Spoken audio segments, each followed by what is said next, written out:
Good morning, everyone. My name is Mason Duke. I'd like to welcome you all on behalf of the Economic Alliance. And we are pleased today to be joined once again by Rachelle Baughman of the Coulee Creative Co., who's here today to talk to us about how to build sustainable chamber operations in the long term.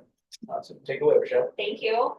As Mason said, I'm Rachelle. I own Coulee Creative Co. in Grand Coulee, and you guys will have to bear with me. This is my first time training, well, my first workshop series, so I'm a little nervous. But I'm really glad you guys are all here. This is a good turnout. We had a smaller group last time, so this is cool.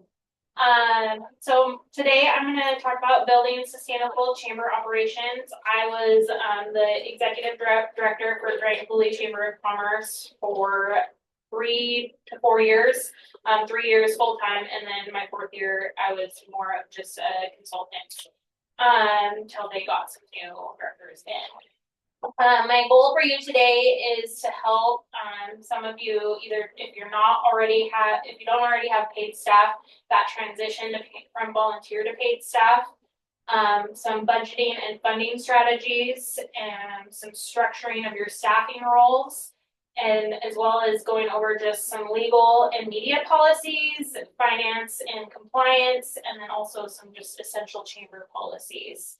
I have lots of great tools. I was fortunate enough to be in the, I don't know if I can really say fortunate, but I was in the chamber position during the pandemic. So I had a whole year to really deep dive into the Chamber of Commerce world and do a bunch of research and try to really grow my knowledge within that. And I found a lot of great tools that I'm happy to share with everybody.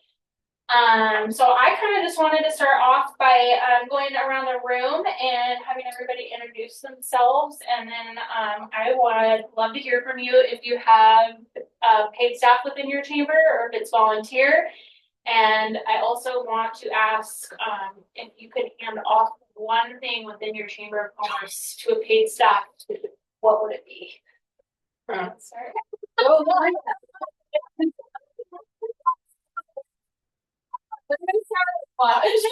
Okay. My name is Maria Lasla. I'm the president of OMAT Chamber of Commerce, and I run the OMAT Garage Theaters. We currently have a board of 12, where all of us volunteer, and we have one paid staffer who's part-time, just kind of random errand sort of things. So just hourly, whenever we need them, not a set number. If I could hand out one thing,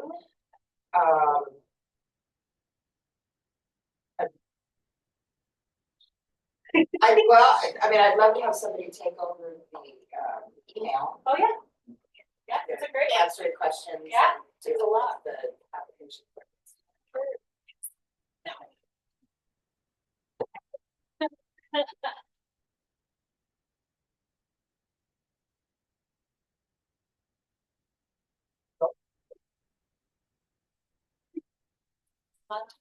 I'll find it. Went just in time. Yeah. To do introduction. Oh my goodness.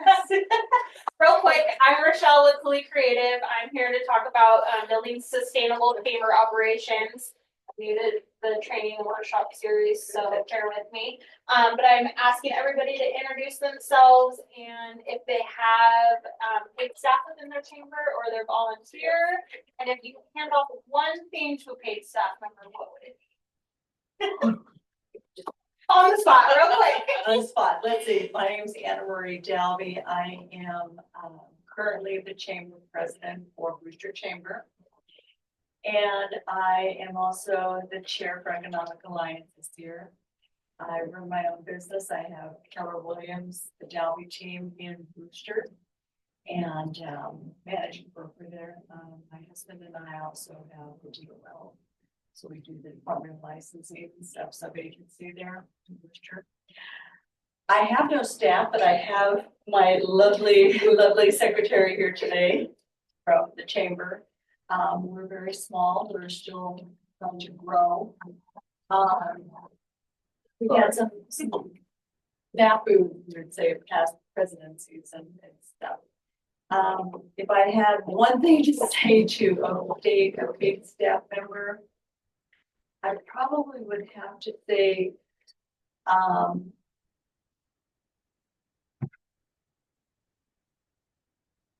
patience and, consistency. What you say, what you do. That's all. Yeah. My name is Crystal and this is Jillian. I'll let her talk, but we're a business. We're Wavy Pedal Designs and we are contracted through the Grand Coulee Dam Area Chamber of Commerce. We're the festival coordinators.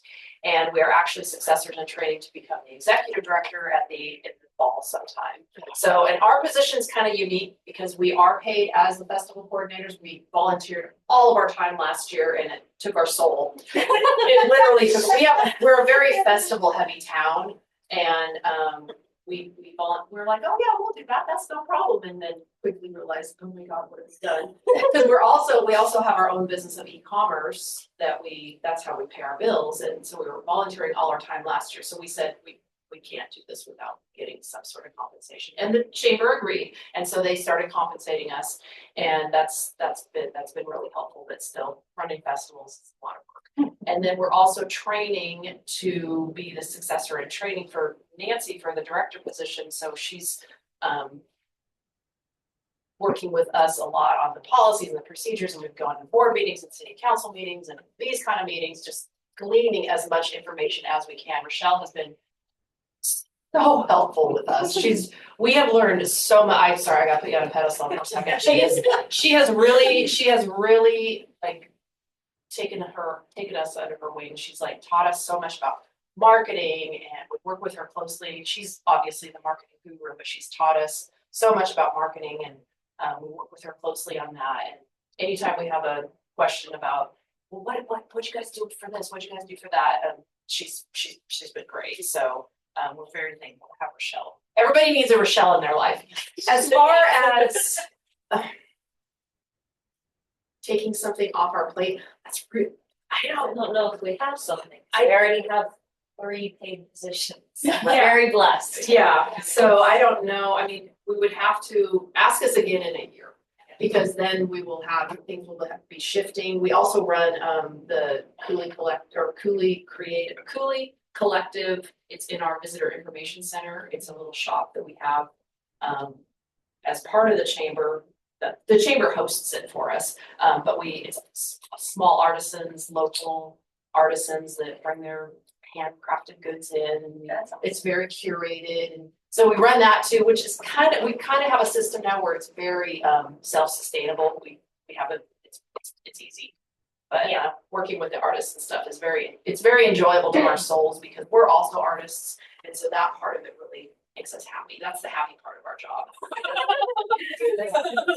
So, and we don't make any money off that. It's just so It helps bring people into this information center. yeah. So anyway, your turn. I don't know if I said it all. All of that. Hi, Jillian.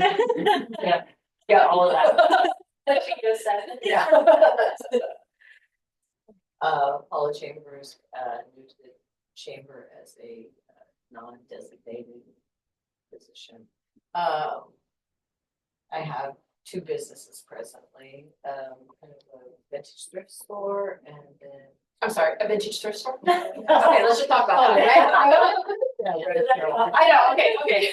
And then I also a historic hotel. Oh. What chamber are you with? I'm sorry. Baughman. And I think if there was one paid membership with one paid position, it would be membership. I think membership, it drives, and it also, if you have somebody that's doing personal contacts with people regularly, that, let the members know we remember you're a member and thank you. I think it's the time it takes for that huge list and keeping that email, all that updated. The consistency. Yeah, it's like the secretary's already doing something else. So like keeping the balance of that membership informed about what's going on, but also just thanking the members you have that have been there for a long time, and then getting new memberships so they feel they're part of what we retain. Mason Duke with the economic development. And yeah, you know, in the back in the corner and we spend a lot of time visiting different chamber meetings around the county to keep track of what they're doing and keep them updated on what we're doing. So we're excited to learn about different ways of doing things because there's a lot that's asked of chambers of commerce and there are a lot of challenges running them effectively. So I think it's good to bring different ones from throughout the area together to kind of talk shop a little bit. I'm Chanel Carlin. I own Chanel Carlin Weddings and Weddings in the Okanagan, and I serve on the board here of the Okanagan Chamber of Commerce. And we are also a festival event heavy chamber. The idea being all these events in downtown make people come into downtown and spend their money at our local businesses. On a Saturday. Because they don't ever seem to want to come in on Saturday.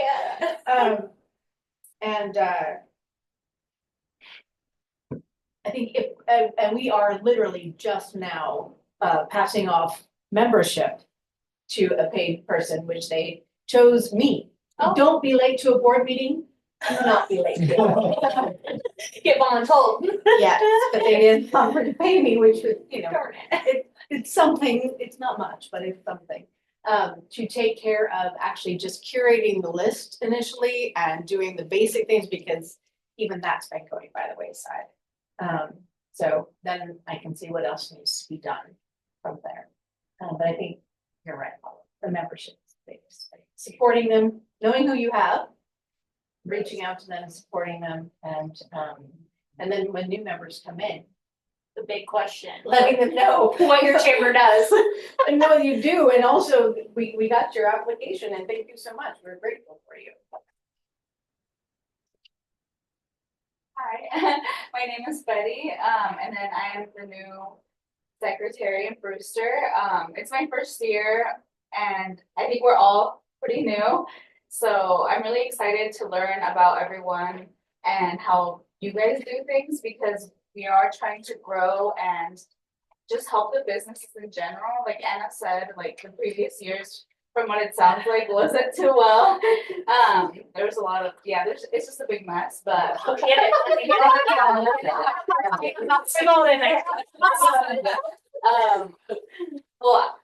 I can speak for myself, I want to be in Brewster for a long time, so just growing the community and helping out the businesses is our main priority right now. So I'll love to take away anything to help them. Yeah, and you guys are growing really fast up there. Yeah, It seems like. Yeah, she's done. Awesome. Well, thank you everyone for introducing yourselves and giving me those little pieces of information. So we're gonna just start off with transitioning from volunteer-led to paid staff. So a couple things is just realizing when it's time for paid staff. Rethinking your board's roles within the Chamber of Commerce. And then I also brought along with me a readiness checklist. So just signs of time that you're ready for paid staff, but you're typically gonna see burnout, of course, especially with festival heavy Chamber of Commerces. We run into that one real fast. I can personally attest to this. Growth, as you guys had mentioned, some Chamber of Commerces just take off and they see a lot of economic development within their communities and the growth just happens instantaneously and you have to keep up. And then also just kind of service gaps. So like you guys had mentioned, the consistency and making sure that your membership is feeling the love and they're getting what they're paying for within their membership. So if you're seeing those service gaps, that's definitely a very big indicator that you guys are ready for paid staff, so you can make sure that your chamber is staying on top of it. And then, of course, administrative overload, handling the membership forms, the keeping track of the membership benefits and what they're getting from you. Just those administrative tasks can be a lot, and making sure that somebody is taking care of those. So with our Chamber of Commerce in Grand Coulee, they had originally started with a full-time employee. That was what I had stepped into when I was a part of the chamber. A lot of Chamber of Commerces start slow and start with a part-time employee. But then they also can carry into contracted roles, which we're seeing now more and more. Wavy Petals here is they're a contracted role for event management. We're seeing that a lot. One thing that I learned extremely fast when I was in the Chamber of Commerce is with being an employee of the Chamber of Commerce, whether it be part-time or full-time, it's really hard to find that sustainable funding to pay for those staff members. That's why we looked into the contracted role. That was a huge thing for me when I came in and during the pandemic. They told me, they were like, we're not sure if we're gonna have a job for you. Yeah, you gotta find them your money. I was fortunate enough during that time that there was a lot of grants available then, so I was able to apply for those grants. But I had left my job with the credit union. I was a manager at the credit union, and I took the position with the Chamber of Commerce because I care about my community. I had volunteered within the chamber through the credit union for many years and loved it. And I loved what they were doing, and I thought it was great, and I wanted to carry that on. And so I had left taking a pay decrease to make sure that the chamber survived and kept on. And I didn't want that. I didn't want to take a pay decrease. Who does? And so it was kind of my mission when I went in. They told me they weren't sure if I was going to have a job. So it was my mission to go in and find funding sources to make sure that I can pay for my job and also increase my pay. And what I learned through my time is the contracted role is the winner. That's really where you're going to see probably the easiest route to find a way to pay for staff. So I don't know about your guys' Chamber of Commerce's, but our Chamber of Commerce applies for LTAC dollars through the cities and counties. And through those LTAC dollars, you can pay for a contractor to help pay for things like an event coordinator, our marketing person. What else have we contracted out? Membership. Yeah. Unfortunately, membership is not the one that we have been able.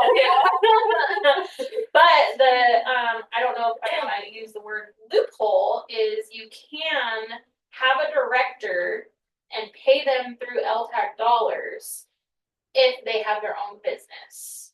So you can start with having somebody come in that's got, let's say, a consulting business, and they can be a consultant to the chamber, and they can be paid from those LTAC dollars. That is going to be the quickest, easiest way to get a paid position within the Chamber of Commerce that is sustainable.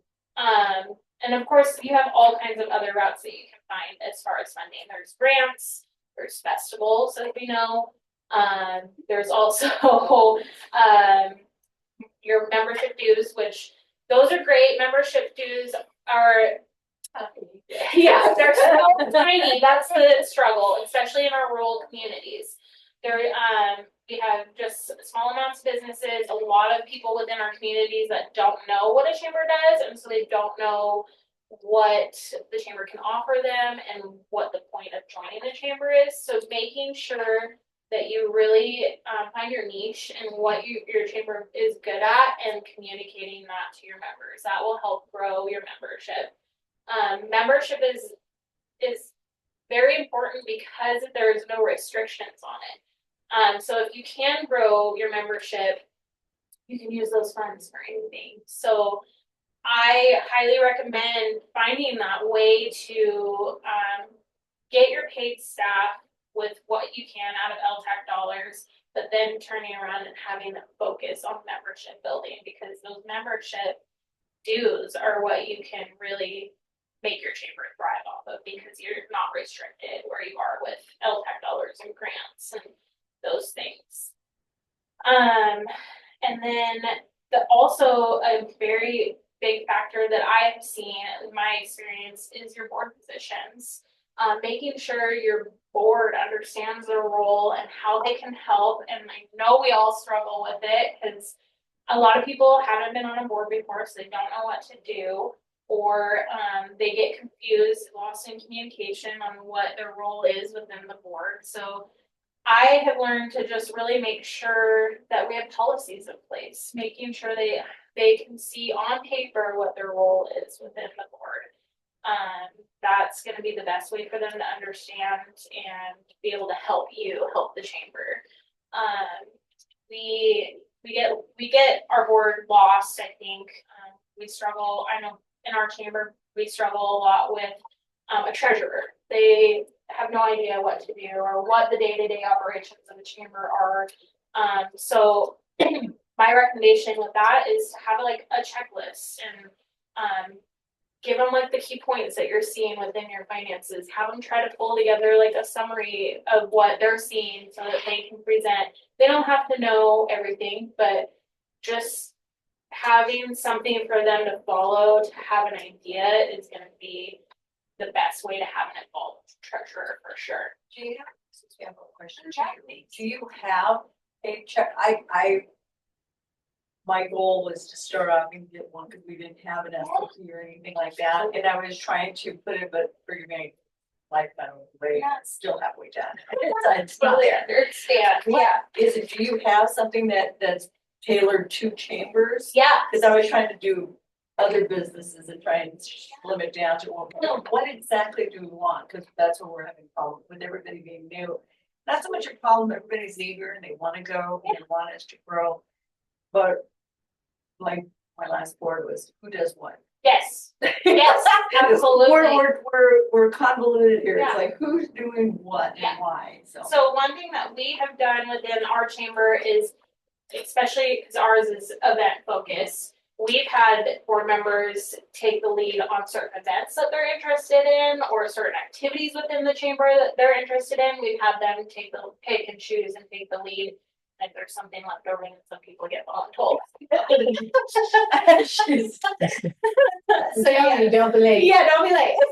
A lot of handouts today, and I have a ton more resources that and handouts that I'm happy to share. So I will hand out my business cards. Please contact me. I love sharing this stuff. Like I said, I spent a whole year just kind of deep diving, and it's incredible the amount of information that's out there, but it's not like talked about and shared within communities. So that's kind of the bridge that I want to help build.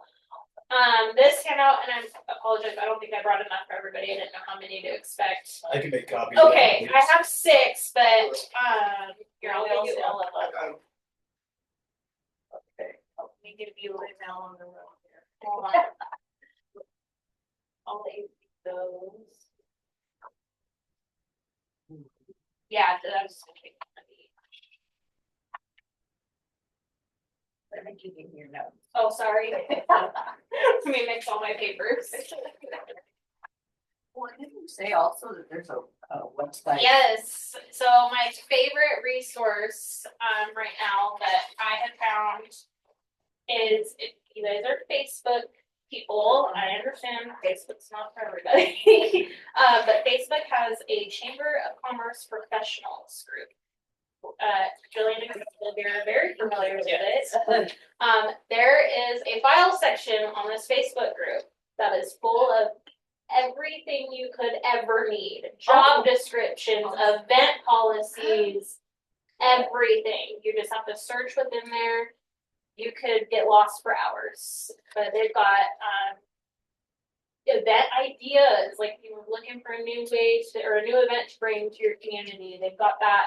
They've got like presentations on how to educate your community about the chamber. Everything you could ever imagine for your chamber is in this group. It's fantastic. What's a Chamber of Commerce Professionals? Yeah. Yep. Highly recommend it. Full of great knowledge. When he gets back, I did bring just kind of a checklist for a budget of what it would look like to bring on paid staff for you guys to just kind of play with. Not something we have to do right now, just kind of some resources for you guys to play with. We don't have money. So I get it. I get to 0. Yeah. I like how you have 2,000 as a part-time. Yeah. It's hard to pick and choose based on community for sure. And then until he gets back, we can move on to, the budgeting and funding strategies. If there's, they can, Yeah. if there's enough, that they just can share Yeah, that one, and then it's. Yeah. Sharing. got it. And you can control the slides up here with the scrolling on the house. Get you, thank you. Let me pull up that budget. thing.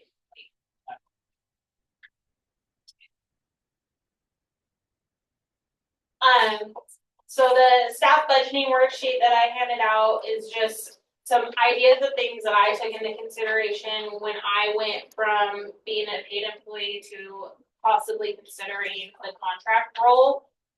So the difference between the two is that an employee of the Chamber of Commerce, there's of course all the employee guidelines that you have to follow. You have to have, the employee payroll taxes, all the fees, all of those things, where if you go to that contractor role, then that is on them. They have to take that in. So it is just a much simpler process for chambers to have the contractor role, but it is just kind of finding the right person to fill those shoes. But the staffing budget worksheet that I included is if you want to take a look at going to an employee kind of situation. So these are just very rough, kind of the things that I played with, and just some things for you guys to review. And then, of course, I put in some funding ideas, just adjusting your due tiers. When I was in the Chamber of Commerce and started, our dues were based on employee numbers for businesses. You see that a lot in rural communities. But I had found when I deep dived into the Chamber of Professionals group that a lot of Chamber of Commerces had moved to more of like a benefit basis membership. Like, because I know when I was in the Chamber, I got that number one famous question, what does the Chamber do for me? Yeah. And what does the Chamber do for my business? And so I loved having membership showcasing that. Here's what I'm gonna do for you. And this is how much you're gonna pay to get this from the Chamber of Commerce. When I was in that, she brought the chamber, the Grand Coulee Chambers one. Out. So when I was in the Grand Coulee Chamber, we didn't have anything like that. Yeah, so It's Jillian pretty actually, amazing. yeah. It's amazing. And now, look at the prices. Yeah. You gotta convince some people Yeah. at those prices, but look at how Uh-huh. good job. Yeah. Jillian. That's like, to me, that stuck with me Yeah. for sure. Yeah, so Jillian here made that, for the Grand Coulee Chamber. We just found in Grand Coulee, we got that question all the time, was what our chamber is gonna do for them. And so for us, we realized marketing was kind of the niche. Like everybody wanted their business visible. They wanted their business known. They wanted to see they wanted to see their business out in the community doing things. And so it's changed over the years. When I was in the executive director's spot, mine was very marketing focused, and it's adjusted through the years to be what matches and what the directors can offer the businesses. And it's worked. We're seeing incredible results with our businesses are happy with what they're getting from us. It's clear communication for us to say, this is what we're offering you. But it is a ton of administrative work because they have to make sure they're following Right. with those things. Right, and that's the big thing is Follow follow through. Huge. It's the And number our one. businesses, they like their hands held, Yes. and we're fine with that. Yep. They like to see us, they like, oh gosh, you guys, can we do anything for you? No, we just love seeing you, Yeah. okay? Yep. And so having that paid staff that can follow through with that and making sure that that is done is huge. And even if it's small, if it's not a huge list, that's okay. They just want to know that what they're getting. So I have a question real quick. Yeah, Sorry to please, interrupt. no, please ask. It's a challenge we have here, in Okanagan in particular, I don't know about OMAC, is the mindset that none of our businesses can afford. Yes.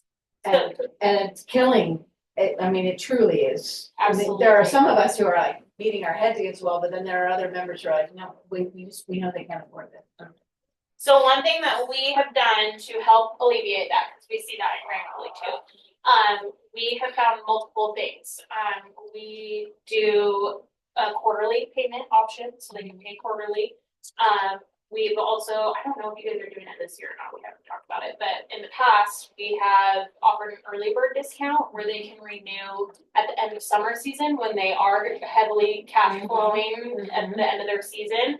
And then we give them a 10% discount to make sure that they feel like they're getting a little something for joining early. And then I think you guys have said that you've adjusted to where it's no longer based on a calendar year.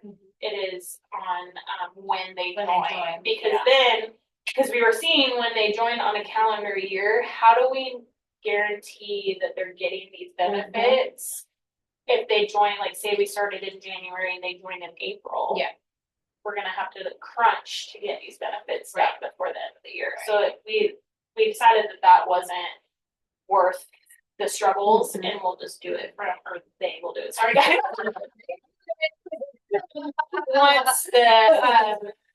Once they join, when they need to join, or not, or what's the word I'm looking for? Renew. Yeah, thank you. When they renew from, How many people manage this list? Just us. You guys do that? Oh, yeah. So that's why you're the contracted. Correct. Yeah. Yes. How many members do you have? I think we're at about 30 60 right now. It's typically average about 100. Yeah. You have 100? Well, right now we have around 6, but we're usually we get closer. Yeah. And I help them. I don't know if you saw in there, but there has some marketing related. Yeah, a lot of stuff on there. So I'm going, this is like overwhelming. This is awesome. I mean, it's awesome. Yeah. So It is break that- overwhelming, but once we got in the groove, we're like, okay, this is what we gotta do, this is what we gotta do. I mean, some Yeah. businesses obviously require more because they're, what am I doing? That's it. We're good. Well, there we go. Okay, we're good. Some businesses require more because they're a higher level, but also some businesses require more because they want us to hold their hands. Yes. So, And there definitely are established businesses that they don't want anything, they just look as their membership as a good community, like. Oh, we yeah. call it Yeah. Is it our business? We don't want any marketing, we're Yeah, I think maxed only out, one. but we wanna contribute and just be known as a good community member, so there's Just like, you know, definitely like, four ends of it. Like some businesses Four are copies friends of and that. will take everything, and some don't like. Don't you think? Yeah. Don't you want Yeah. one? Absolutely. I mean, it's so. I think there's a few in my office. Yeah. In my office, there's a few of them already. The On the visitor shelf. information center is the chamber office, so it's all together, but we usually end up going to businesses. So. We don't have it in a little section. A little section in the senior center, you know, that. Oh, and we yeah. put our flyers and, you know. Yeah. and who's contacted. Yeah, we're really lucky. We have a nice office space that we can run our little store and all of our chamber stuff out of. That's right by Rachelle's office. Yeah. Well, and so one thing that we have done is they have hired me as their marketing contractor, and so I also help alleviate a little bit off their plates as far as like I help manage their social media. So they go out and get their businesses and whatever they want to highlight, and then I feature that on our social media channel. So they keep track, they keep me in check, they make sure You that keep us in check too. they make sure that their businesses are getting everything that they were promised. But it helps alleviate some of their duties a little bit too. It's just having that additional contracted role. And you can find that in other areas too. If you don't want to go marketing heavy, then you can find another contractor to help alleviate some of those membership needs, just depending on what your community needs. Those are just some things that we do. I like that. I mean, it's kind of like what I Would do. you like to join our chamber? No, it's kind of like what I do when I do listings, the whole thing, even though it's something mundane, it's one thing I do. If you list all of it, they see, wow, you do all of that? Yes, yes. And more, but you're not. It's like this life flight membership. Oh, gosh, yeah. That's about as easy as it can be, but if you explain it, you tell them it's available. Right. Yeah. Awesome. Exactly. Thank you. That in itself is. here. Right? Good job. Yeah, that really is.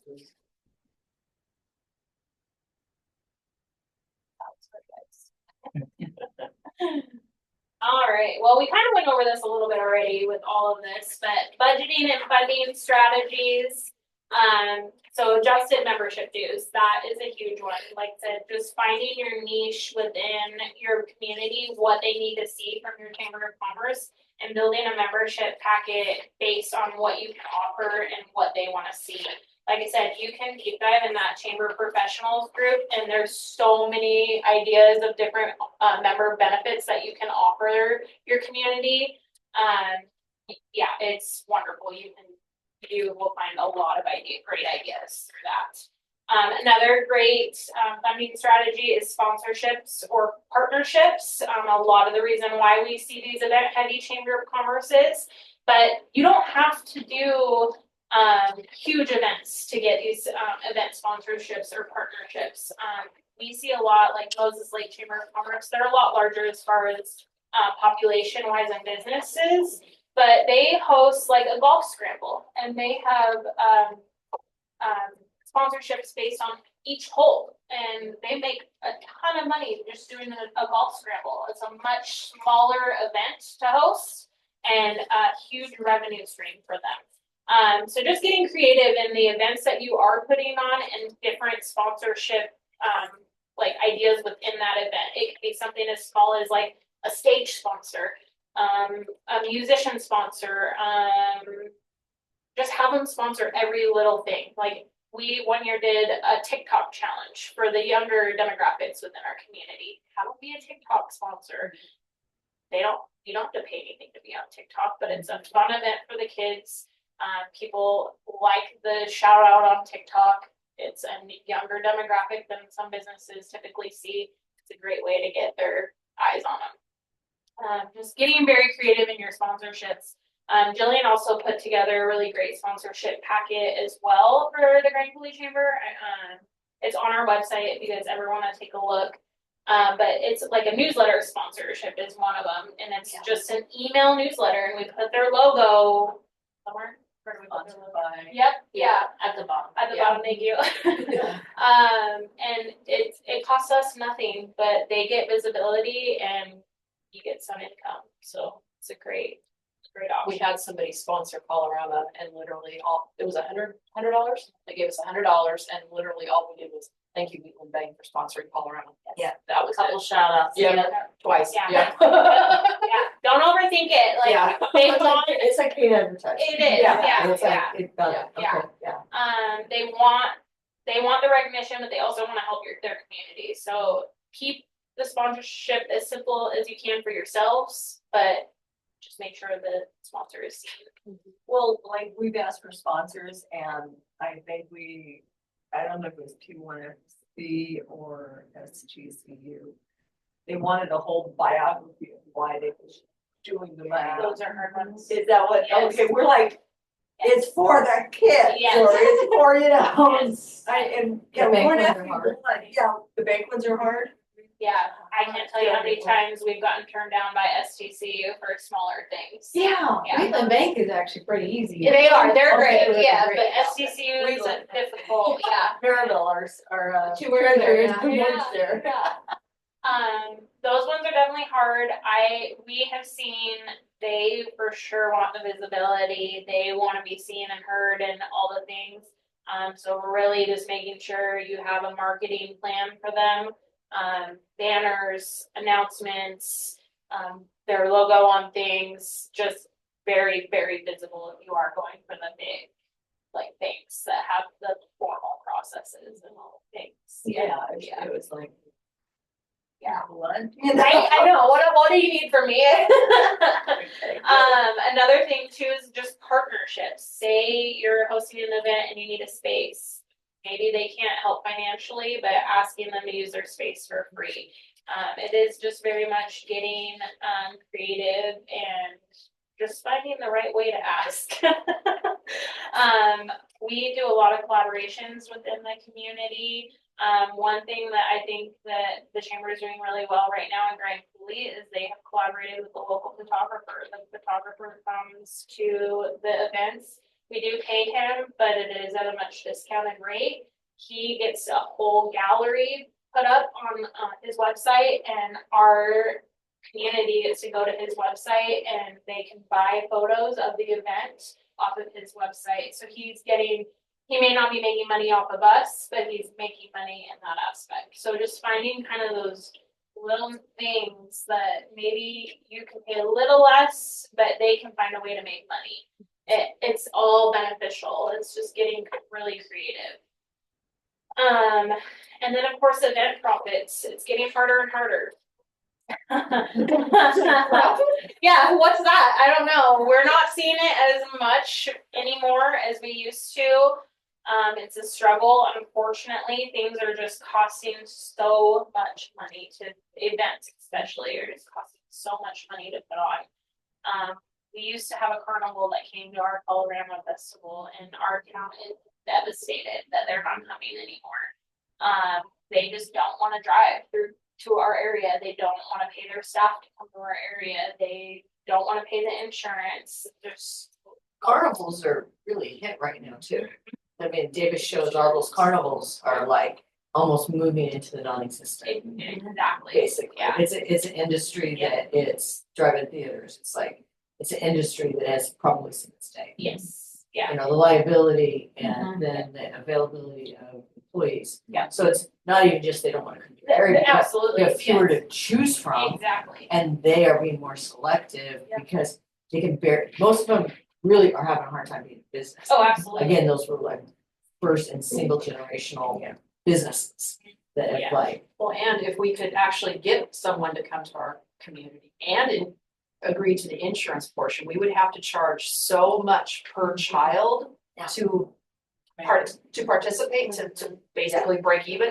Then the community would be up in arms if they had to pay that price, and that would be all over Facebook. It's like, oh my God, I can't win. Yeah.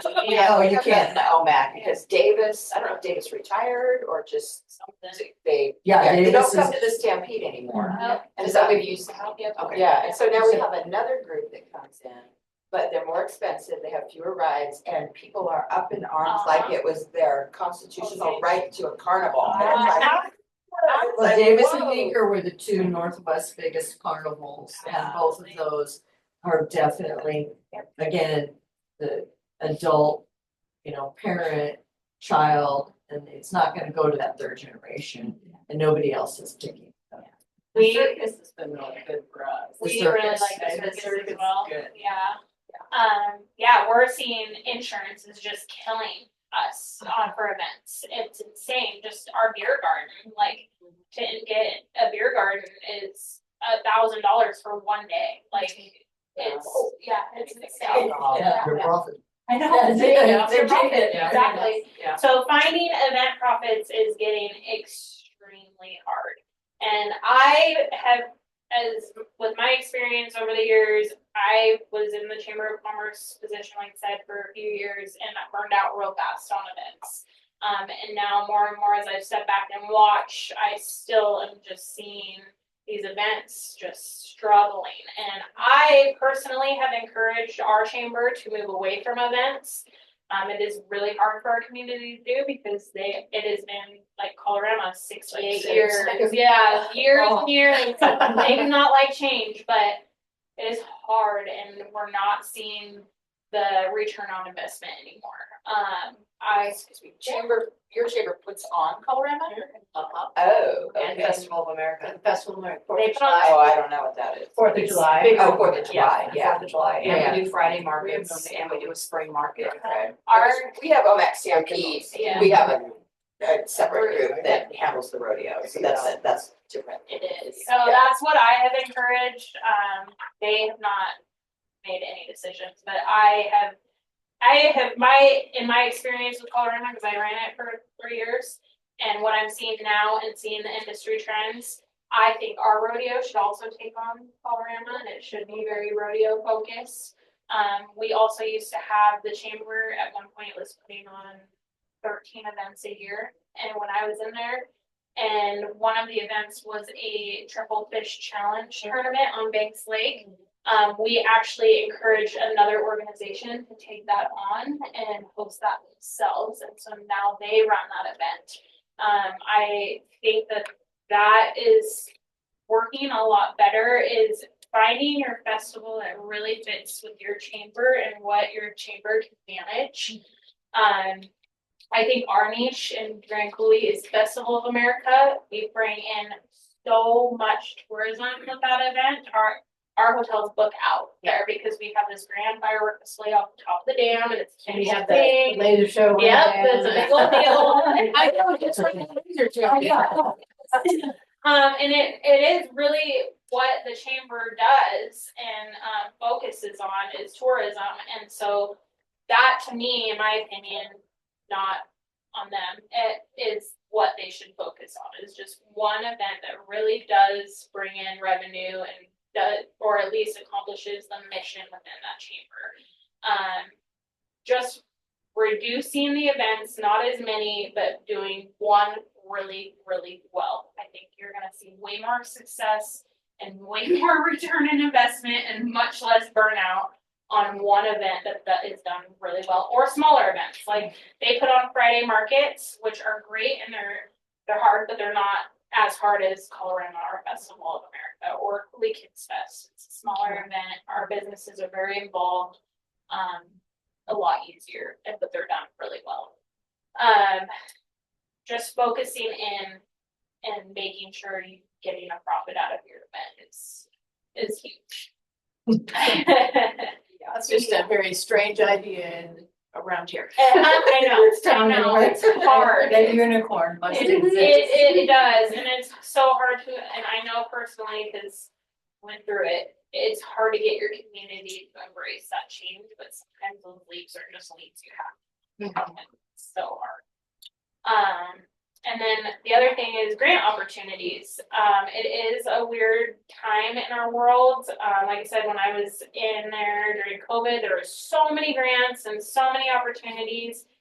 Well, right now, that is not the case. The grants are far and few between and a lot harder to get. But they are out there, and take the time to look for them because they are worth it. My number one resource to give you right now is Washington State Tourism. They have an entire grant program that they are working with chambers. They have one specifically for marketing and production. You can use the entire grant to either hire a marketing person, get pictures, get video. It's completely to build your marketing library, which is unheard of. Yeah. They also have like a strategic planning grant for chambers. Check that out. That's a great opportunity to figure out where your chamber needs to go and how to help it grow. Are you mainly for 501c3s? Nope. Or 501c6? So Yeah. so are we. Yep. Yeah. Nope, they are for Chamber of Commerce, it is 501c6.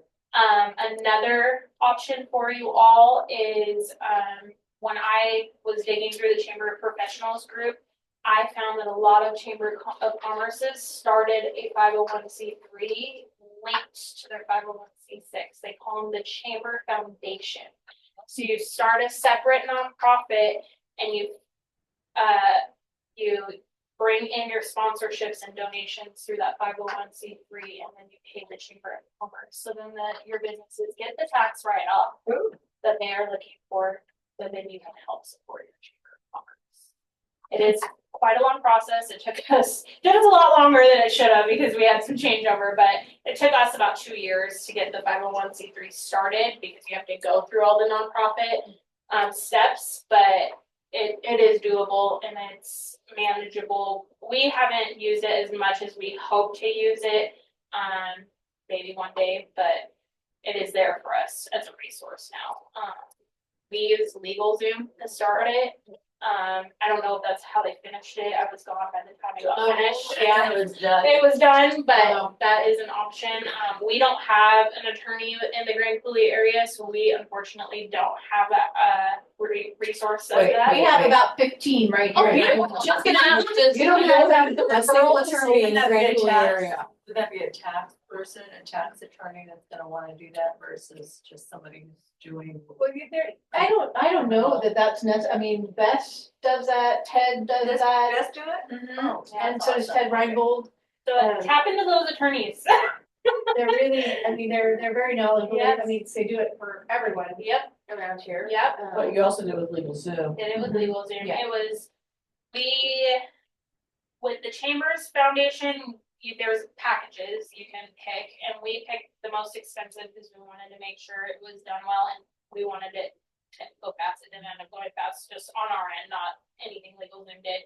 But it cost about $1,000. So you have to get $1,000 donated, or if the chamber makes $1,000, you can use it. Earmark that. Yeah, earmark it for it, but it was about $1,000. I also am a part of Rail Recreation, a nonprofit in Grand Coulee, and we started it using Legal Zoom for $400 because we were in a hurry. So there is a huge budget range there, but a great way to get tax write-off for your businesses. You might also be able to speak with local attorneys and Absolutely. do a Pro bono. pro bono and also, membership. Swap and Exactly. trade for membership.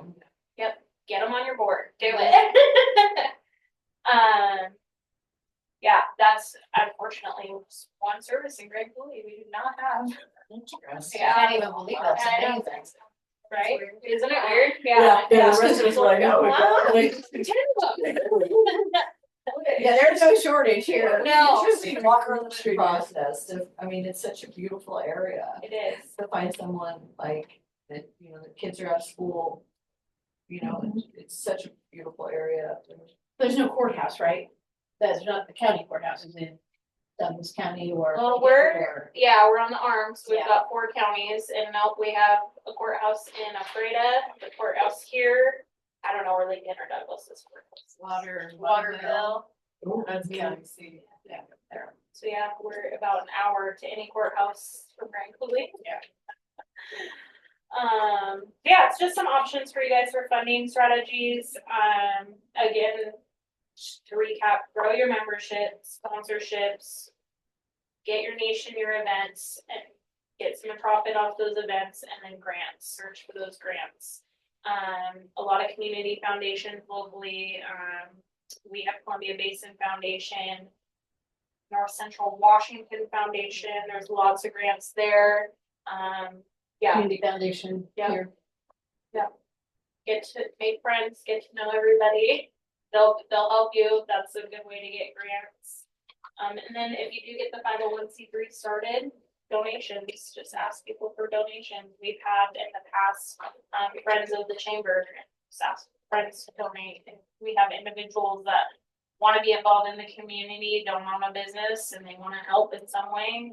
That 501c3 is a great thing to donate to help them do that.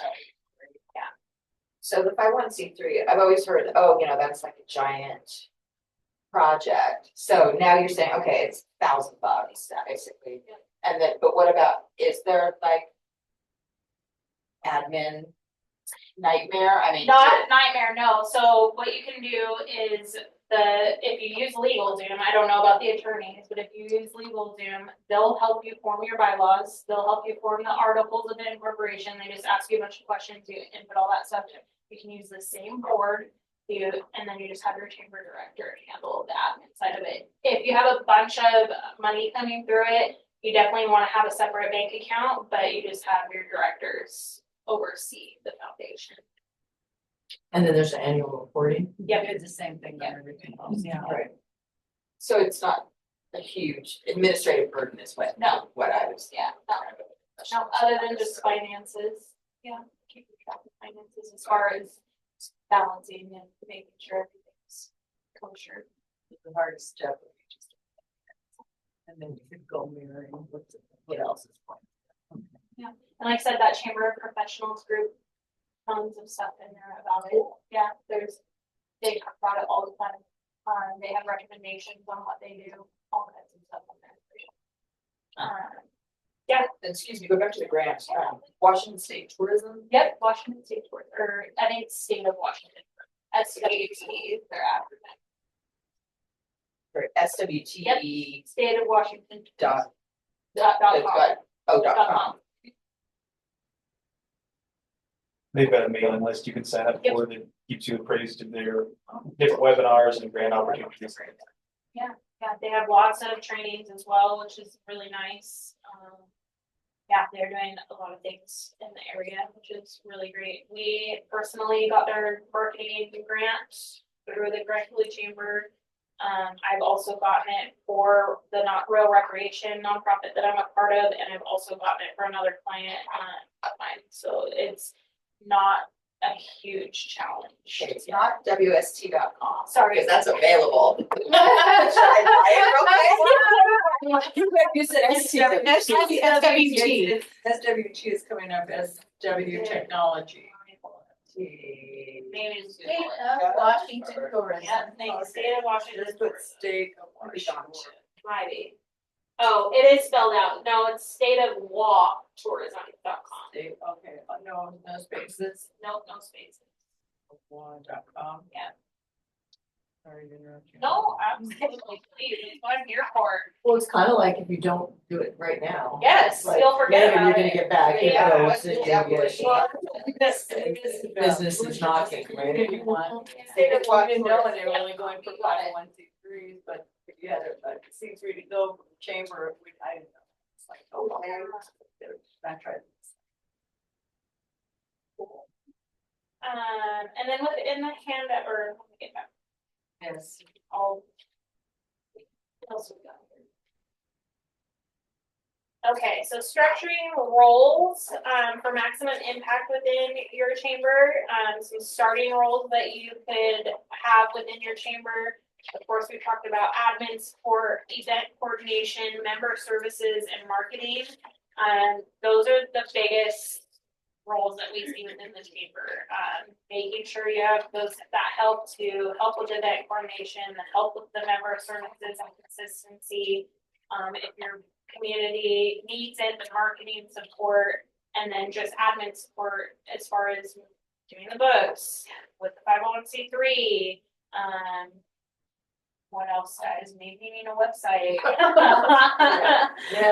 All the things. I included in my handouts just one sample job description for things that for part-time admin.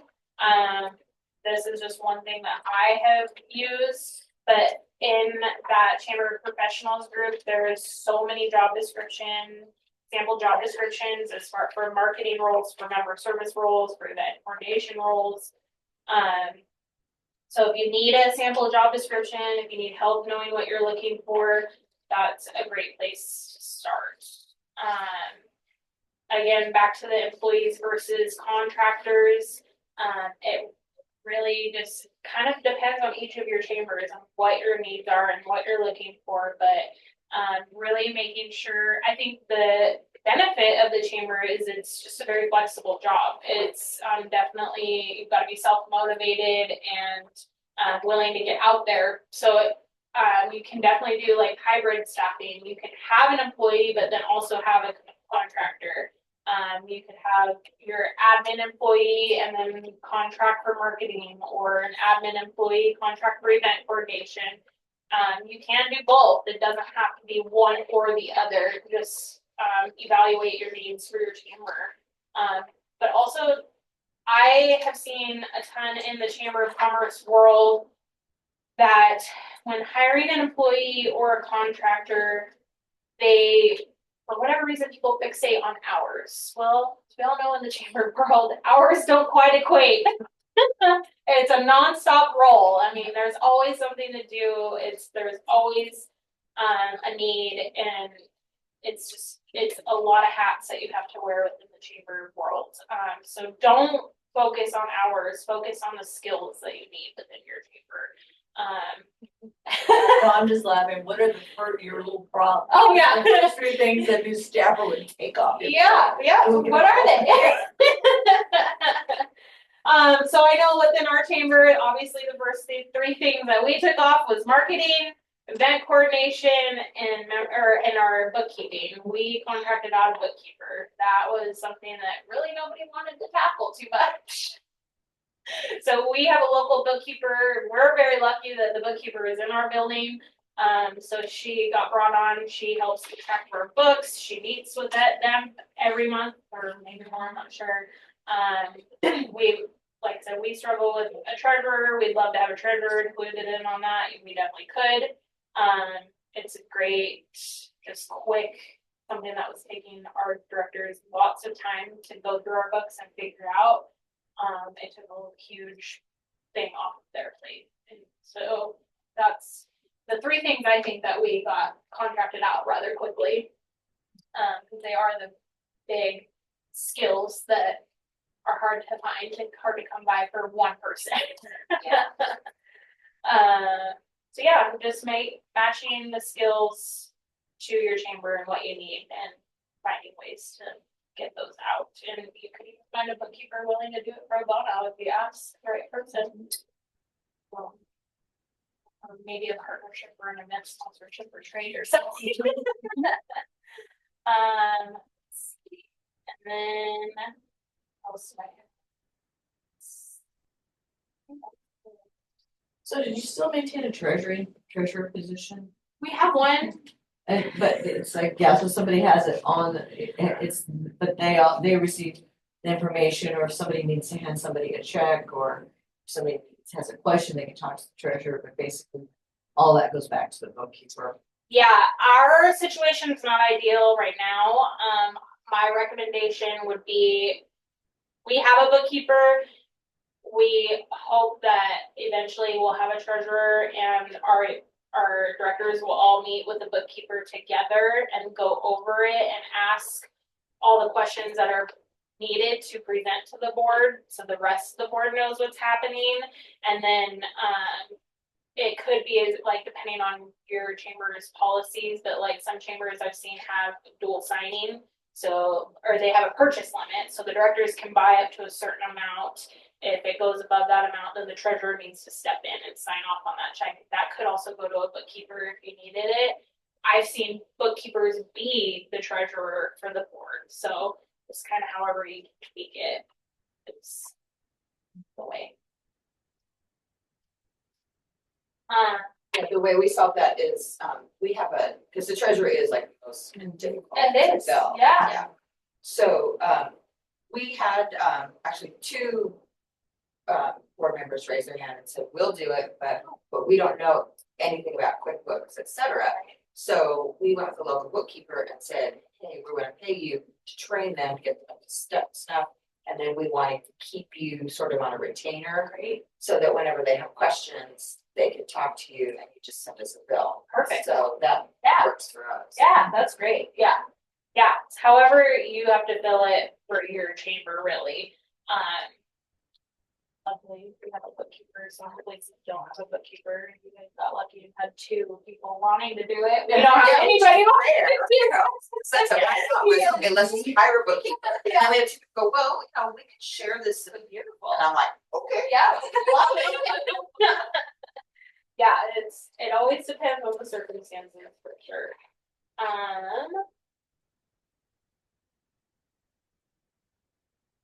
I always go the wrong way. Okay, so one thing I wanted to talk about today too was kind of the nitty gritty of the chamber as far as like media use and waivers and policies and all the not fun stuff of the chamber. It's just a struggle that I've seen within chambers of commerces. We in the Grand Coulee Chamber, and then in Coulee Creative, I am a nonprofit consultant, but I'm in the marketing world. I offer website building, social media management, graphic design, all the things.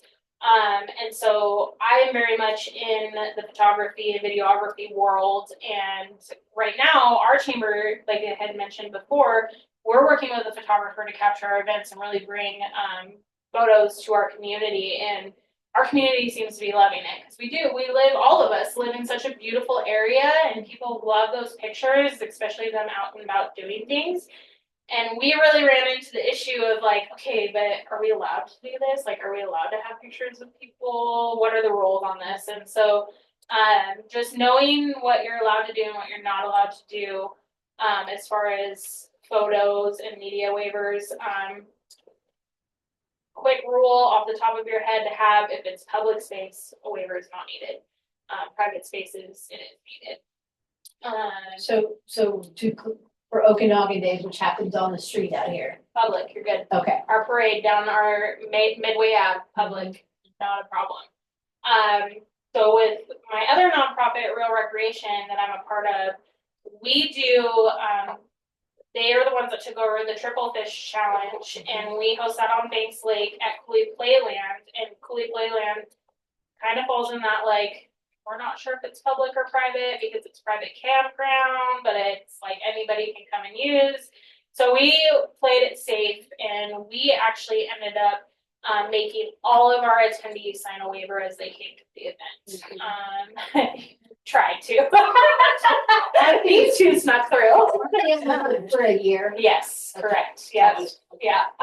So it's hard to do. You're not gonna get everybody, but I think just having it out there and having it available is a good thing to follow. I've seen it done online, like if you have like an event that's registration, having the wording included in the event registration is great. Just trying and doing your best is really all we can do. It's a good legal protection for yourself to have, especially just this day and age and the way the world is going. I did include in the handouts a sample language that you guys are welcome to take and pick from. There's multiple online that you can pick from. You can use them with event sign-ons, online registration, or even put them in your membership applications. Like we said, we're very membership marketing focused in our benefits. We go in and ask permission. We don't put the waiver in our application, but you can. It's just an easy way to get something done right off the bat. I was thinking in ours, because it's not fraction, but there's all over, and I wanted to have some kind of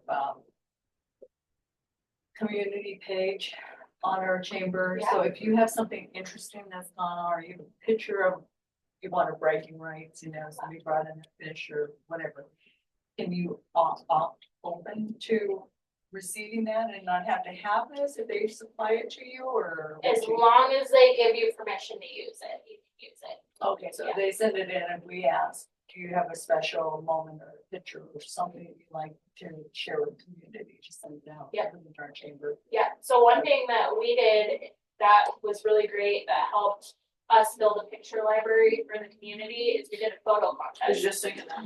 Yeah, we did a photo contest, and it was just on our website. They could upload the picture to our website, and we had just a little disclaimer where they could check the box that we got permission to use. And then we got to save it all to our library competition about? Or like, so we kept ours really simple. We did first three place. We did first, second, third. They could upload up to 5 pictures to our website, and then we just put their name in like a random generator thing, and then we just picked 3 winners. And I think we did $100, $300, I don't know. yeah, Cash prizes. Yeah.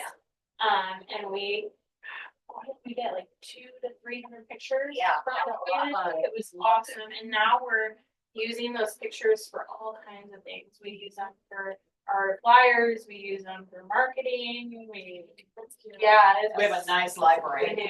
Yeah, and we got some really cool, just unique aspects of the community with things to get a What picture was of. your, don't mind sharing what your denomination for your prize she gave? Cash. I think it was $200. Like 300, 200, 100? Something Yeah. like that. Wow. Yeah, it was a But good. just like pictures of the community or like. Yeah, however they Living wanted. the Coulee line area. Yeah, Yeah. we themed ours because we're trying to run the campaign Discover Coulee, and so we wanted it. We kind of left it open, but it was supposed to be more like outdoor recreation kind of themed. We got some silly ones, no big deal.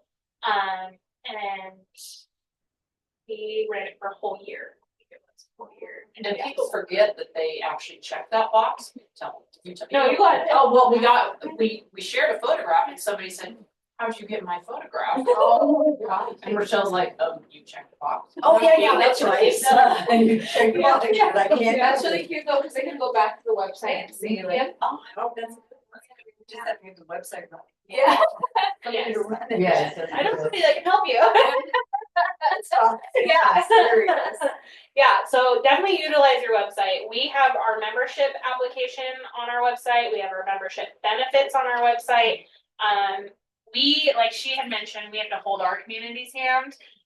So one like recommendation I've had for them and others is if you have like a laptop or a iPad, go around to your businesses and just put forum right then and there. Say, here, you need to renew. Let me help you fill in all this information and just do it. Because you email them a letter, they're gonna set it on their big old pile of papers and like, oh yeah, I forgot about that. So do you have, can you pay online on your Yep, website? yep. We also have our sponsorships on our website. They can donate right then and there or sponsor right then and there. You know how to, well, we're having a problem with the previous predecessors had, was it Snap? Did they have? Stripe? Stripe. The Stripe that we had, that we can't get into it, it's locked and we don't know and they won't give us information. So we're trying to figure out how to get a different one, because right now all we can do is, I think, no Venmo, can't do Venmo. No. So We're trying to do Square. Square. What do you guys do? We use Square. That's what, and we can't get into it, and we're like, so, you know, we have to have check. But we want to get it before 4th of July. Oh, I know. Yeah. Isn't that interesting that how many chambers are in that kind of thing? You guys are in that too? Oh, yeah, Oh, yeah. oh, yeah. It's, oh, yeah. Or would you I hear say, it all the time. would you say yes on that, or it's the process of trying to get online and then to make sure you're, you know, that it's easy to pay your membership and then. That's what we're trying. Yeah, that's what I've been looking into right now and how to do that, and I can only do so much. I can only figure out, it's like, okay, I can figure out how to get the option to pay one version, but for the multiples, I feel like, okay, I feel like I have to call Stripe. Yeah, yeah. And say, can you tell me how to do this? Yeah, yeah. If they can't, then call I've Square. had less luck with Stripe than other, I mean, because I've tried to use KeyCheck for my hotel. Also Hey. depends on your website too, the platform you use. Okay. And what they're willing to do. Okay. We have PayPal and we have it on ours, and Bill, my husband, is the marketing person who helps us with that, and he has set it up for multiple layers, and so he did have to, They said the fee was higher on that one. So they could Venmo. they not could- higher than my Square. Yeah. No. They're My Square, all okay, about so the same. I think they're all Yeah, about the yeah, same. yeah. Just put this layer. Yeah, and people can pay, if they wanna pay by check, they wanna pay by cash, they can, but most everybody is like, we'll just do it right now. Yep. That's, yeah, it's out of sight of mind. Yeah, and it's working, but he had to work with PayPal to get it because the previous person who had set up that account was gone and is gone from the community and This no is- one yeah. had any contact. This is one of And the, it took a while, but they did work with him and we got it Yeah, sorted out. That's what so- we're still, we're in. yes. hell. So it'd be like a secretary's job to preserve passwords and. That, or this is the great part about hiring contractors. Yeah. It is their legal responsibility to keep those things and hand off that information when necessary. Oh, got it. So either way, I hear this is so common. I can't tell you the amount of turnover that I've heard of where we lose passwords and lose access, and I can't tell you how many Facebook pages have been started for business or chambers and Yep. all the things. So I totally understand. It is definitely an issue within the chambers, and this is where the contracted rules are really coming into play. I've also talked to a couple of people that right now I'm talking to our bookkeeper. I'm encouraging her and I hope she does it. I would like her to see her start a digital vault where because she's our bookkeeper for multiple nonprofits. And I would love, she's already got access to all of our financials and all the things. So I would love to see her store passwords for these nonprofits for these scenarios. Because then it's that third person that even if your whole board drops dead tomorrow, you have something or someone that can access that information if a whole new board needs to step in. Because there's a lot of boards out there that don't have any clue about the day-to-day or where to find the passwords or how to get into things. And if something happens, you're losing access to so many important things. Oh, and it happens. I've seen it. And then other things that like kind of fall into those waivers and passwords and all of those things is just financial management and governance, making sure your chamber has those steps in place and just an easy referral so that if the board changes over or the directors leave, the chamber can carry on and still know what to do and how to operate. We've seen it in our chamber. Somebody has left and there's nothing to go off of. And it's like, I don't know what to do. There's nothing here for me. There's no policies or steps in place to follow. Do you have an SOP or any in place that chamber should run? We don't currently, we are working on building it right now. That's why they're the successors in training. Because we have experienced it and we have realized that is something that we're missing is these steps to follow in case we have changeover and a gap with nobody coming in after somebody else. So finding those policies that you need and creating that step-to-step guide, I recommend doing that first thing. Like do that before you get lost into the chamber world because you get taken down so many rabbit holes that it gets pushed to the back burner and it shouldn't be. And I know it's hard. It's so hard. When I came into the chamber, there was nothing for me to follow. I was very blessed is that I had a COVID year and I got to figure it out without having to wear a ton of hats. But it is hard to get those done. So just making sure you have something in writing for the 501c6 and 501c3. A lot of people don't know those differences. So making sure if somebody comes into the chamber, they do know that difference, having something to explain that or show what that is, knowing how to fill out a 990 or filling out the online annual report. I was blessed to have the previous director before me had left a printout of how to fill out the annual report, so I was able to follow that step by step. So just having something as simple as that, like have your annual renewal printed out with what you filled out, just as simple as that, in a binder with how to do it, something to follow, or on the computer, but don't lose the computer password. Having your bylaws in place, making sure those are current and relevant, and then again, just creating policies that people can follow. I think in my handout, I did include a policy checklist. And a financial oversight. I skipped over that one. Sorry. So, the financial oversight checklist, it's just something to review monthly or quarterly. Knowing your budget versus your actuals, and this can even be for your board. Give this to your treasurer and be like, "Do you know these things?" She's good. Everyone's gonna go, I'm out of here. I don't want to do this. But it is just a good practice to follow, reviewing any major expenses, making sure grants are staying current, your monthly reconciliations complete, your 990s filed, making sure your board knows your budget and a budget is completed. Budgets are really hard. I know because our financials are very unpredictable, creating a budget's like, what? But they can be done. Yes, use your best estimate, judgment.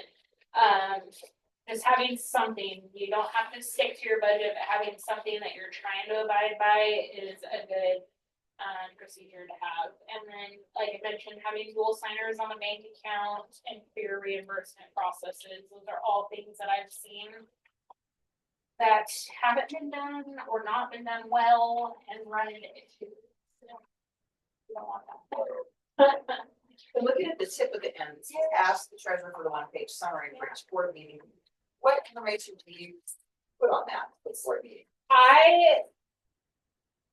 It's for every chamber, but personally, I like to make sure that they understand the budget is first. That's where I start, making sure that they know why everything is categorized the way that it is, and that they can explain it back to me. Because, like, again, everything's different, but we have, like, in our budget in the past, we have all our festivals categorized out. And so making sure that they understand those festival categories and how to explain that. And then just making sure that they know, like, they can give the cash flow. Like, do they know what's in the bank account currently? And they know why these big expenses came out that month for whatever reason. So just kind of like those highlighting points of what's happening each month, the treasurer, I feel like, should know. Okay, but the one that we're sharing with the other board members. Yeah, that's what they should be able to hit on, is the highlights of each. So they should be When able they to. do a treasurer's report. Correct. So when they come to the board meeting, they could, and like our chamber, we present a P&L. So you can give the whole board a P&L, and the treasurer can go, okay, this is what is the highlight has happened through this P&L. So we have this festival this month. This is why it's categorized this way. We had this huge expense, bounce houses or whatever, and this is why it costs this much. What else did we see? Trying to think. Oh, we have this much in the bank account. We have this reimbursement coming through. We have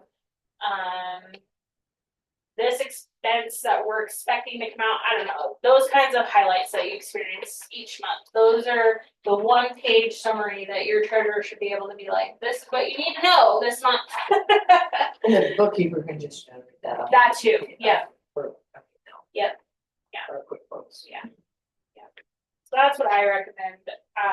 I have been in a lot of boards where treasurers just don't partake, don't know, don't care, all of the Don't things. know, I Yeah, think it's more than. I've seen both. I've had some that don't care, but I also yeah. had some that just don't understand. And so it's important. It's so important for them to really understand why we're spending this money, why it costs this much. Like, they have to know, because there's so much trust put into our directors that if something were ever to happen, that treasurer needs to be prepared and know and understand what is happening with them.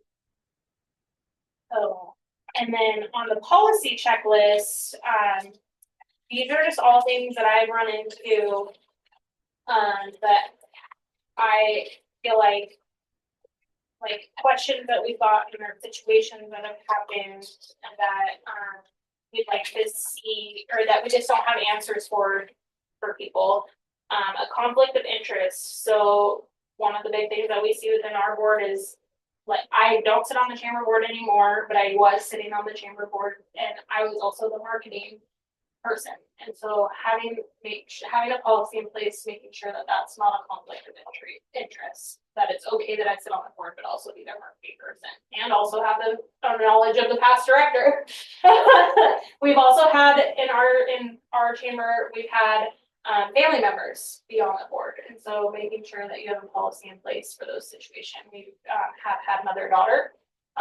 We've had cousins. We've had, rural communities. Small communities. Yeah, there's no way to get around it, but just making sure you have a policy in place for things like, we've had a director and her daughter sit on the board. So when that has been the case, we have to make sure the daughter excuses herself in our policies to make sure that she's not involved in her mother's pay and that kind of thing. So just making sure you have those conflict of interest policies put in place, because we are small. We want people to be on our board, but we can't always get to be picky about who's on the board. And then financial control policy, like I said, I have also seen where we don't have dual control on signers. We don't have, we haven't had, purchase limits. So I think it's just important to have an idea of where you want your chamber to sit and where, like, policies you do want to have in place. You don't have to do those things, but there's been questions that I've seen that it's good to have it. It's my recommendation. Again, that photo media use waiver. I don't know. This one's hard because we're living in a rural community. It's not always necessary, but a board code of conduct, I think, is very important. I've experienced situations where we've had board members go out and incorrectly promote the chamber or say things about what the chamber is doing, and it's backfired. And they came back to the chamber and been like, why is this board member telling us this when we don't agree with it? And so just making sure you have a code of conduct that your board should follow, so they just know what to expect being on that board. Is important. We've also had board members get on Facebook and say things about events that is incorrect, and it's very frustrating. And so it's just making sure your board knows what they should be doing is important. It just makes your life easier. And then a document retention policy. I know it sounds silly, but with the turnover within boards, it is important to know where those documents went, where they are, what to do with them, all the things. Because we had a huge gap in our chamber from a period of directors, and a bunch of our important documentation got lost because it was all paper at that time. And we had years and years worth of history and practices that were followed that were lost because we had a big gap period. And you don't ever want to lose that kind of knowledge. Well, okay, so that is like a big question in my mind, because it's like, okay, paper can disappear. Yes. But on the other hand, in the past, because I was the president for a while and then I went away and stuff happened. And then I came back and it's like, oh geez, I had always kept everything in our Gmail account. Well, the next person said, oh, we need to clean this up. Let's delete everything. Yeah. Yep. And so now I'm getting people saying, oh, you should be putting something in Google Docs. And I said, okay, so, but what's the security thing there that things can't be taken out of Google Docs if there isn't one? Right. So what do you do? I mean, do you do both? You know, because right now we're very careful with paper backups, but we know those can disappear. Yes, yeah. So when I was in the chamber position, there was a bunch of paper files. I'm not a paper person, I like paper. So what I did was I just built a file on my computer, and then I used external hard drives and saved everything to external hard drives. Yeah, or that. So you kept control over it and didn't allow other Oh no, people? so they still had access to it all. It just backed up to the external hard drive. Correct. So if somebody went in and deleted the mainframe, drives. So you just did like periodic backup? Yep. Yep, and then we also use Google Drive just for like things that aren't, like, doesn't need to be super secure, like our applications and flyers that we build and stuff, so the team can all have access to those, but not critical if they get stolen. Well, that was, with the Google Drive, I thought, okay, this stuff can still get deleted. Yes, yeah, so that stuff, we pick, like, with us right now, currently, we use Google Drive for not super sensitive information. Do you guys have anything in place right now for like sensitive stuff? No. Yeah. No. Yeah. Not yet. But again, you guys are a business, so you're not gonna just disappear like a volunteer might. No, Because and that's- we actually haven't taken over the chamber job yet, so once we do, we'll probably put something else. Like right now, our dining room table is. That's basically all, I mean, Yeah. even though you have an office. Because Nancy still has the chamber computer that she's still using, so we don't have that yet. But I'm a paper person and a computer person. I like lots of, I got it, I'm like, okay, it's here and it's here, and maybe it's here. And I'm gonna keep track of all of this, and I'm never gonna lose anything. She would rather probably just have it all on the computer, but that's just the age. Yeah, I recommend external drives. It's like you plug it into your computer, back it all up, you know, plug it in, put it in a safety box or filing cabinet or whatever you got. And then if I drop dead, somebody can come in and plug it in my computer and have access to all of it. And that's probably, it's gonna take. That's easy as because you're there. And it's a little mason jar full of these hard drives that you have. Yeah. Make sure you Label it, yeah, it's like, yeah. It's like, you gotta keep track of. Yeah, I guess there is no perfect. Like the mason jar of thumb drives, that's just a great, it's a great, Yeah. visual. It does. To the post office box. Yeah. Yeah, definitely no perfect solution, but just having something and have it well known so people know where to find your external hard drive or where to find whatever you decide to do. And then a big one that a lot of people don't think about is a social media policy. They luckily contract me, so I have my own personal standards for my business that I follow. But I think that if you're handling your own social media, if you don't have a contractor for that, have something in place where people know how it's going to be handled. Have the password written down somewhere or given to somebody or on something, because like that, we have seen so many Facebooks and Instagrams lost within turnover. We've had to start new ones, and that's terrible to have to do because it takes so long to build your social media. But also having a policy about how things are spoke about on social media or questions answered on social media. It kind of falls into that board code of conduct.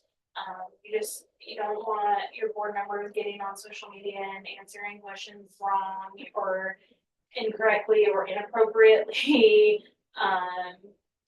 I struggled when I was in the chamber position. At that time, I was handling their social media, and being the director and handling your own social media pages is really hard because your heart and soul is into the chamber position, and then you get all these mean comments on Facebook or Instagram about you're just never doing anything right. It is so hard to take as a director, and it leads to the burnout and the disappointment or disencouragement.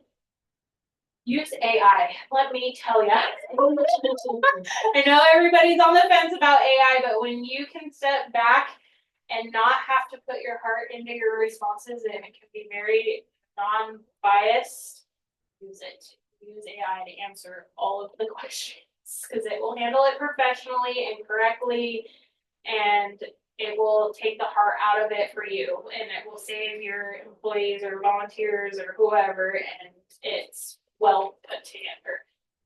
If you can't use AI, that's fine too, but I highly recommend it. Social media is hard, and it leads to burnout because people are bullies. People are bullies. Yeah, yes. And unfortunately, like I know our community, Facebook is where they get all their information. It is the number one thing in our community to get information, and it's not fun how to manage. And I'm a marketing person.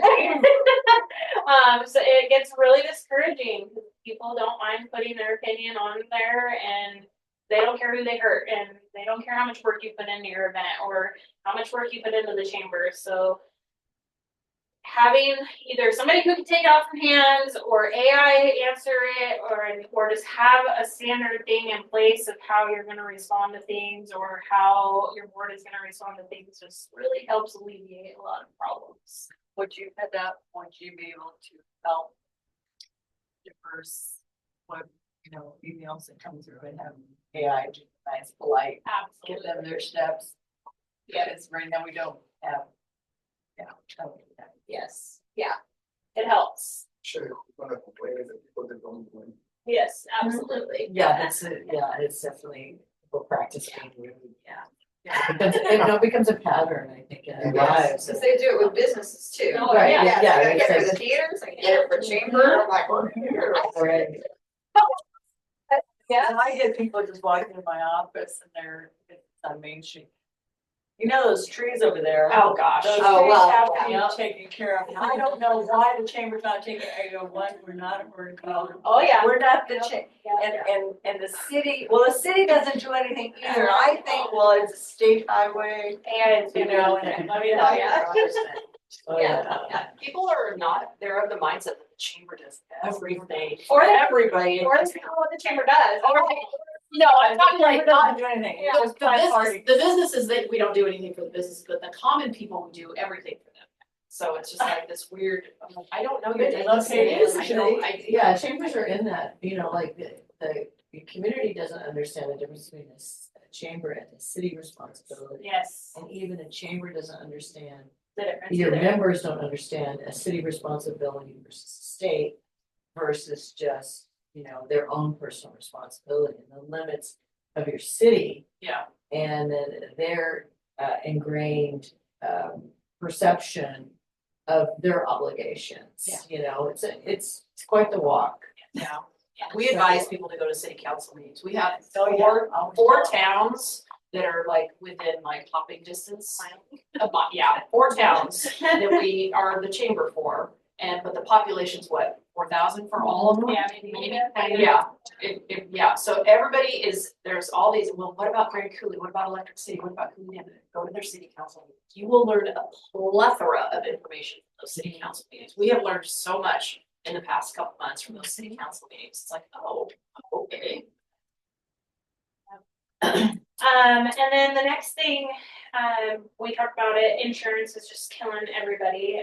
A good way to help alleviate some of the pain is having a liability waiver for your guests. I know it can be hard, like Colorama for us, Festival of America for us. There's no like entrance point, so you can't just be like, everybody come right here and sign this waiver. But if you can mitigate that and have an entrance point, that is a great way to go about it.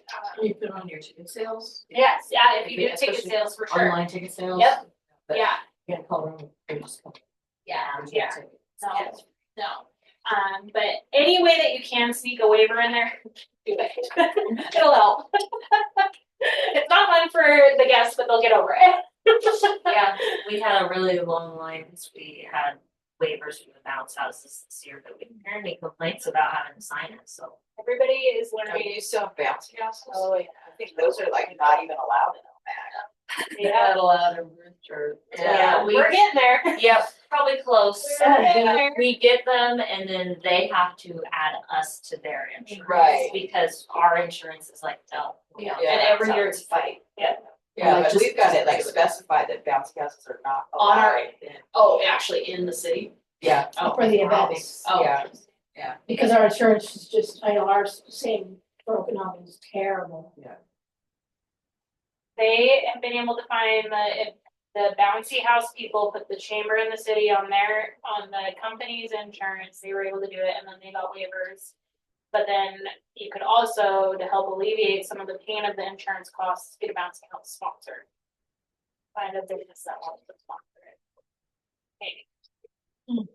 Yeah, we Yeah. just, Yeah, yeah. sponsorship. Yeah, or just don't do it. Just don't do it. Yeah, that's like our insurance agent. He goes, you know what? He goes, good way to get in big trouble is injure somebody's kid. Yeah. There we go. And it's like, it's just not worth it. Yeah. Fair enough. Yep, it is, yeah, and we are even seeing, they don't wanna insure beer gardens anymore, but they had a heck of a time finding beer garden this year, or getting beer garden insurance, maybe even we did for rail recreation.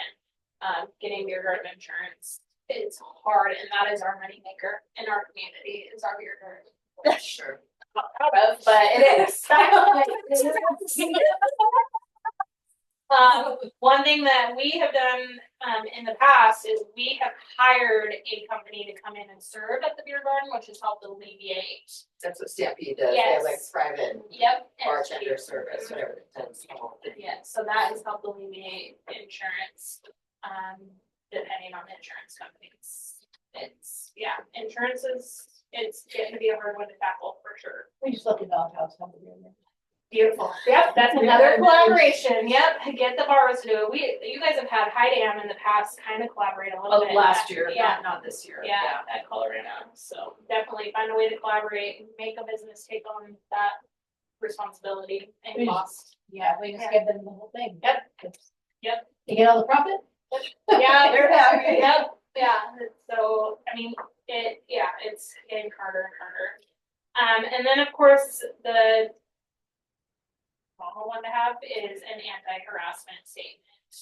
Just a standard thing that all businesses and nonprofits should have. I don't have one with me today, but that Chamber of Professionals group has one that you guys can look at if you need one or want one. It does happen, fortunately.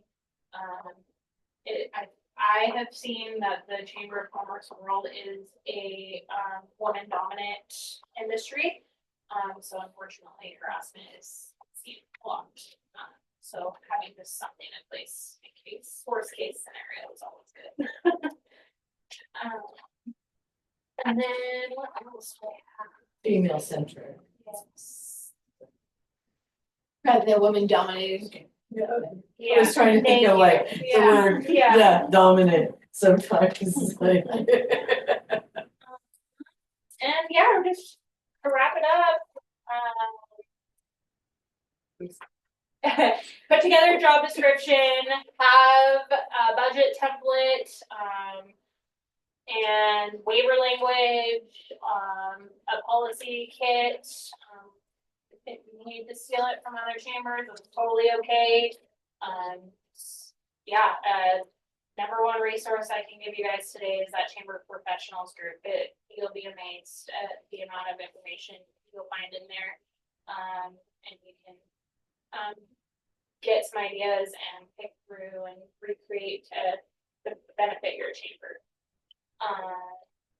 And then to wrap it up, I want to ask everybody, what is one change that you want to make with your chamber today, after today? I'll let anybody start. You know, no pressure.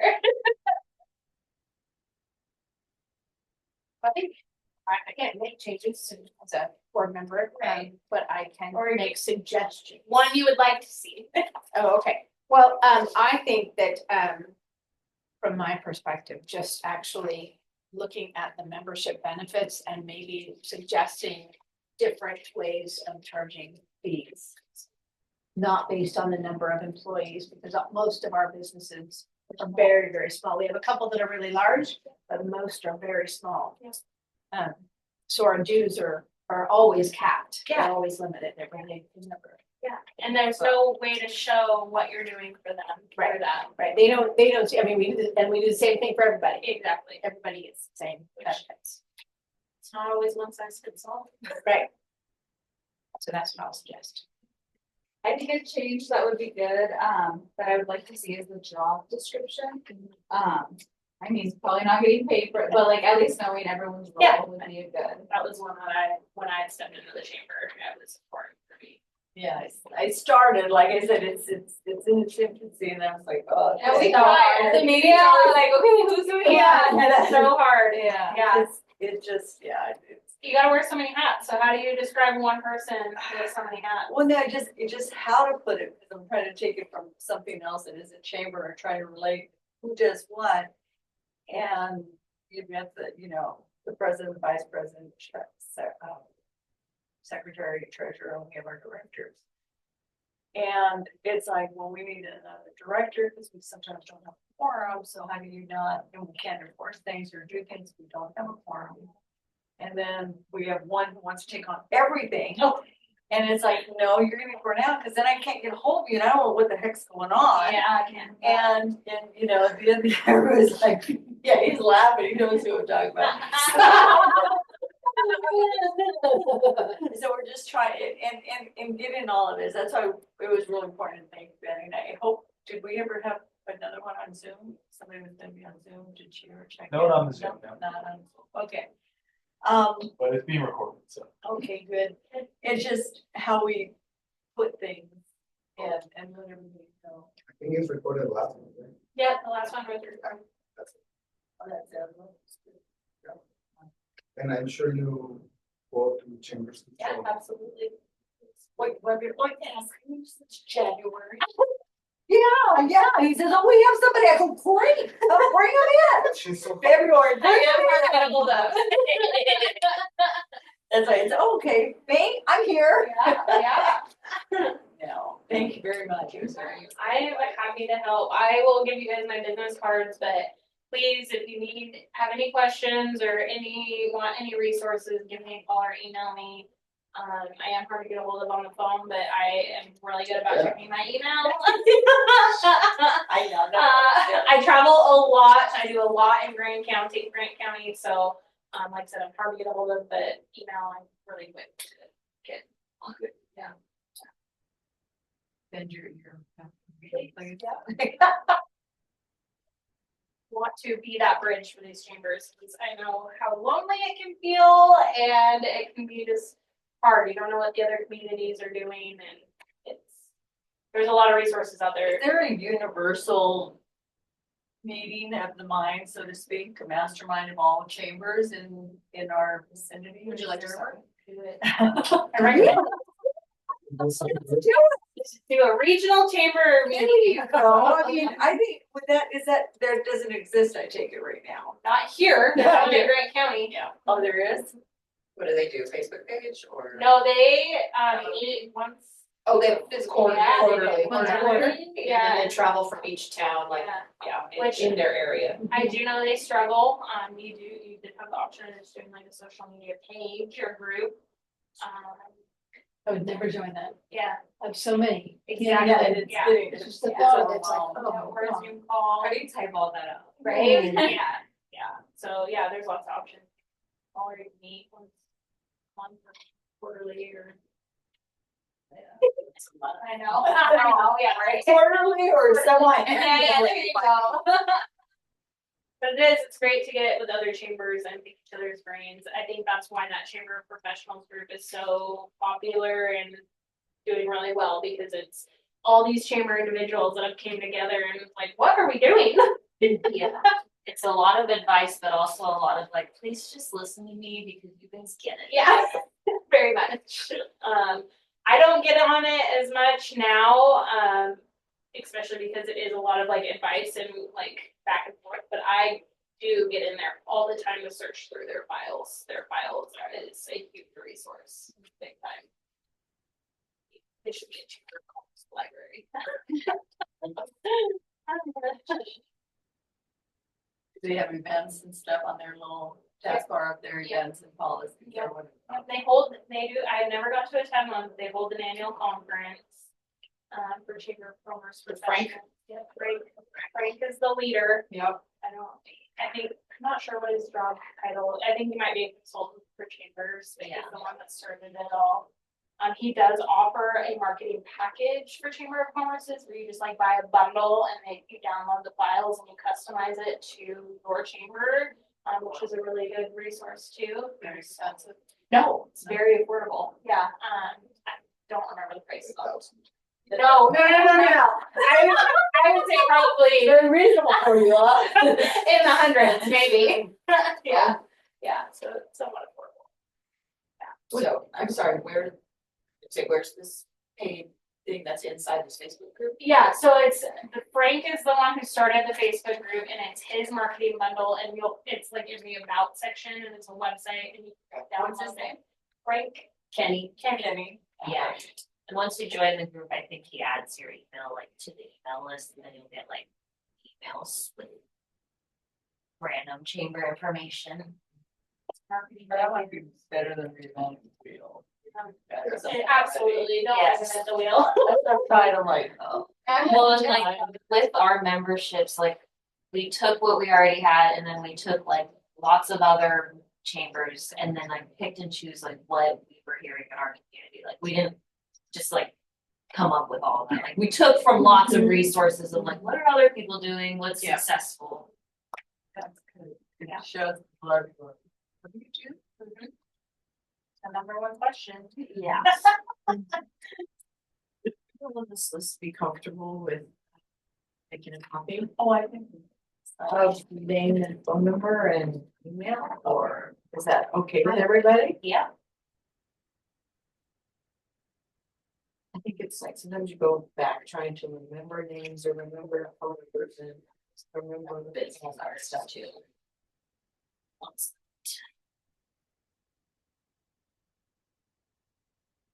You guys ever come to Grand Coulee, you would be able to see Rachelle. What's that? When is your chamber meeting? Our board meetings, once a month. And what, What about your member meetings? Our, what the chamber? I'm sorry, what? Chamber meetings are once a month?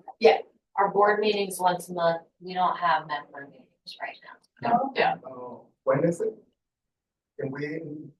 When's your board meeting? Our board meeting is the third Wednesday of the month. They're Yeah. not necessarily like open to the public, but if you want to have something on the agenda, you just email us Yeah, ahead of that's time. right. And we can We add talked you about it for a like couple a times. guest So portion. who I talked Don't to? have anyone. You here? Yeah. You don't have any member, you don't do member lunches, no business after hours? Not yet. We